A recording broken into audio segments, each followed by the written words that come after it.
முதல்ல இந்த குகன் யார் என்பதை தெரிந்து கொள்ள வேண்டும். ராமன் சூரியகுலத்தில் தோன்றி தசரத சக்கரவர்த்திக்கு பிள்ளையாக பிறந்து அயோத்தி மாநகரத்தினுடைய அரசாட்சியை பெறக்கூடிய தசரத சக்கரவர்த்தியினுடைய செல்வ குழந்தை. அதாவது தேனையும் மீனையும் திருத்தி தட்டில் கொண்டு வந்தான்.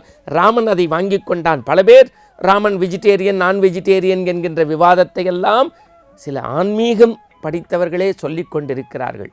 அன்புக்குரிய பெருமக்களே, இந்த மண்ணுலகில் நாம் போகின்ற காலத்திற்கு முக்தி கிடைப்பதற்கு வீடு பேறு அடைவதற்கு உகந்த நாமம் ராமா ராமா ராமா என்கின்ற ராமநாமம். அந்த ராமனை மானுடனாக படைத்து செயற்கரிய செயல்களை செய்து மனிதனும் தெய்வமாகலாம் என்பதை இந்த மண்ணுலகில் 10,000 பாடல்கள் மூலம் சத்தாக நிரூபித்தவன் கம்பன். அந்த கம்பநாட்டாழ்வானுடைய பாத்திர படைப்பில் ராமனுடைய சிறைப்பு, சகோதர பாசம், சீதையனுடைய பெருமை, அனுமனுடைய மேன்மை, வீரம், விவேகம் என்றெல்லாம் நாம் பார்த்திருக்கிறோம். ஆனால் கம்பனுக்கு இணையாக அந்த ராமனுடைய சிறப்பை சொன்ன வகையிலே சற்றும் குறைவில்லாது சிறு பாத்திரங்களினுடைய பெருமையை படைத்ததில் கம்பனுக்கு நிகர் கம்பன்தான். அண்மையிலே ஒரு கட்டுரை படித்தேன். கோவையைச் சேர்ந்த ஒரு முனைவர் பட்டம் ஆய்வை மேற்கொண்டிருக்கக்கூடிய அருமை இளைஞர் வீரபாலாஜி என்கின்றவர் எழுதியிருக்கிறார். நாவாய் வேட்டுவன். யார் அந்த நாவாய் வேட்டுவன்? கம்பராமாயணத்தில் நாவாய் வேட்டுவன் என்பவன் குகன். ராமனுக்கு உடன் பிறந்த தம்பியர், உவந்து அணைந்த தம்பியர் ராம லக்ஷ்மண பரத சத்ருக்குனர்.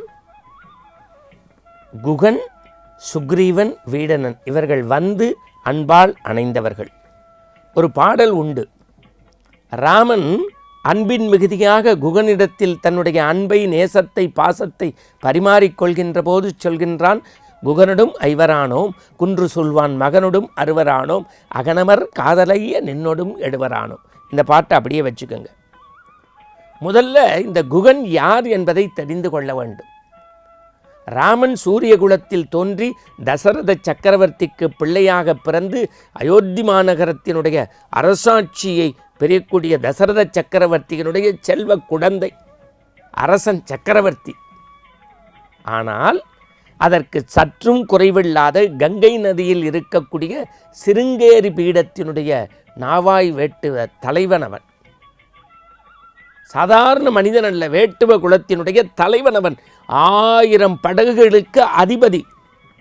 இந்த ராமச்சந்திரமூர்த்தி நாட்டுக்கு ராஜா என்றால் இந்த குகச் சக்கரவர்த்தி காட்டுக்கு ராஜா என்று பேராசிரியர் ராதாகிருஷ்ணன் பதிவு செய்கின்றார். ராமனுடைய தவவேள்வி, கானகத்திற்கு தாயாருடைய சத்தியத்தை ஏற்று மரபுரி தரித்து 7 ஆண்டு கானகத்தில் ஆட்சி செய்வதற்காக சீதா பிராட்டியோடும் லக்ஷ்மணனோடும் வருகின்றார். அப்போது அந்த கானகத்திலே ராமன் வந்திருக்கக்கூடிய செய்தியை கேட்டு குகன் போகின்றான். எப்போதும் ராமனுக்கு கண்ணை இமைகாப்பது போல அருகிருந்து காத்தவன்தான் லக்ஷ்மணன். இந்த குகனை, படைகளோடு வரக்கூடிய குகனை பார்க்கின்றான். அவனிடத்தில் அச்சம் ஏற்படுகிறது. யார், எதற்கு, ஏன் என்கின்ற கேள்வியை கேட்கின்றான். தேவனின் கடல் சேவிக்க வந்தனன் நாவாய் வேட்டுவன் நாயடியேன்.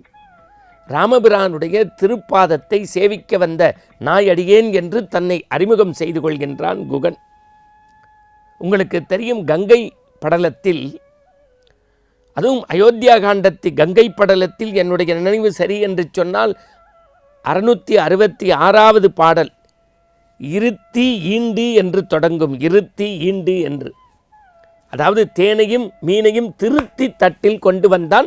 ராமன் அதை வாங்கி கொண்டான். பல பேர் ராமன் வெஜிடேரியன் நான் வெஜிடேரியன் என்கின்ற விவாதத்தை எல்லாம் சில ஆன்மீகம் படித்தவர்களே சொல்லிக் கொண்டிருக்கிறார்கள்.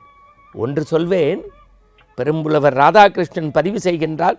பல முறை நம்முடைய ஆனந்த ஆரம்பத்தில் சொல்லியிருக்கிறேன். தேன் மலை உச்சியில் கிடைக்கும், மீன் கடலினுடைய ஆழத்தில் கிடைப்பது போல இந்த உயர்ந்த ராமன் மீது குகன் வைத்திருந்த அன்பு தேனைப் போல உயர்ந்தது, மீனைப் போல ஆழமானது என்பதை காட்டுவதற்குத்தான் அந்த தட்டில் வைத்து நாவாய் வேட்டுவன் கொடுக்கின்றான். அங்கு அவனுடைய பக்தி, அன்பு தூய மாசற்ற நேசம் வெளிப்படுகிறது. குகன் சொல்கின்றான் ராமனை பார்த்து, ராமா, நீ கானகத்திற்கு செல்ல வேண்டாம், வீட்டிலிருந்து வந்துவிட்டாய், இங்கே இரு, உனக்கு நான் தொண்டனாய் தூதனாய் தோழனாய் இங்கிருந்து பணிவிடை செய்கின்றேன் என்று கதறுகின்றான். அத்தனை என்னுடைய படைகளும் உனக்கு பாதுகாப்பு அரணாக நிற்கும் என்று இறைஞ்சுகின்றான். யாரும் இப்படி இந்த காலத்தில் சொல்வதற்கான வாய்ப்பு இல்லை. ஆனால் அப்படி வாழ்ந்து காட்டியிருக்கிறார்கள். இல்லை, நாளை கதிரவன் உதித்த போது கங்கை கரையை நான் கடப்பதற்கு உதவ வேண்டும் என்கின்றார். எனவே கங்கை கரையை கடப்பதற்கு அவருடைய அன்பை ஏற்று கங்கை கரையை கடப்பதற்கு குகன் உதவி செய்கின்றான். பிறகு ராம லக்ஷ்மண இலக்குவனின் சித்திரக்கூட மலைக்கு போகின்றான். ஆனால் இதில் ஒரு காட்சி உண்டு. பிறகு நாட்டுக்கு வந்த பரதன் இந்த செய்தியை கேள்விப்பட்டு காட்டுக்கு சேனைகளோடு வருவான். இதை தூரத்தில் இருந்த குகன் பார்த்துவிட்டு, ஐயோ, இன்னும் ராமனுக்கு துன்பத்தை துயரத்தை விளைவிப்பதற்குத்தான் பரதன் வருகின்றானோ என்று அந்த பெரும்படைக்கு முன்பே நின்று யார் என்ன என்று வினவுவான். பரதன் உள்ளதை சொல்லி ராமனுடைய பாதார விந்தங்களையும், இல்லை இல்லை, அவனை அரசாட்சி செய்ய அழைத்து வரப் போகின்றேன் என்று சொன்னபோது கேட்டு கண்ணீர் வடித்து குகன் சொல்வான், 1000 ராமர் நின்கேள் அவரோ. இந்த ராமனுக்கும் குகனுக்கும் இருக்கக்கூடிய சந்திப்பு இருக்கு பாருங்க. அப்போ தான் சொல்கிறான், நீ என்னுடைய தோழன் தொண்டன் தூதன் என்னுடைய சகோதரன். அந்த சந்திப்பில் அது வரைக்கும் 3 தான், பரதன் சத்ருகுணன் லக்ஷ்மணன், இந்த மூவரோடு 4 ஆக்கினான். அந்த 4 ஆக்கி எப்போதும் நீ என்னுடன் அன்பில் பிரியாது இருப்பாய் என்று ஆனந்த கண்ணீர் ராமன் விட்ட காட்சிகளை கம்பன் வழியில் படிக்க வேண்டும். அப்போது என்ன என்று கேட்டால், எதிர்பார்ப்பு இல்லாத அன்பும், எதிர்பார்ப்பில்லாத உபசரிப்பும், எதிர்பார்ப்பில்லாத தூய உள்ளமும் இறைவனையே சகோதரனாக்கக்கூடிய பண்பு உண்டு என்பதை கம்பன் நமக்கு படமெடுத்து பாடம் எடுத்திருக்கிறார். மீண்டும் நாளை சந்திப்போம். ராம் ராம்.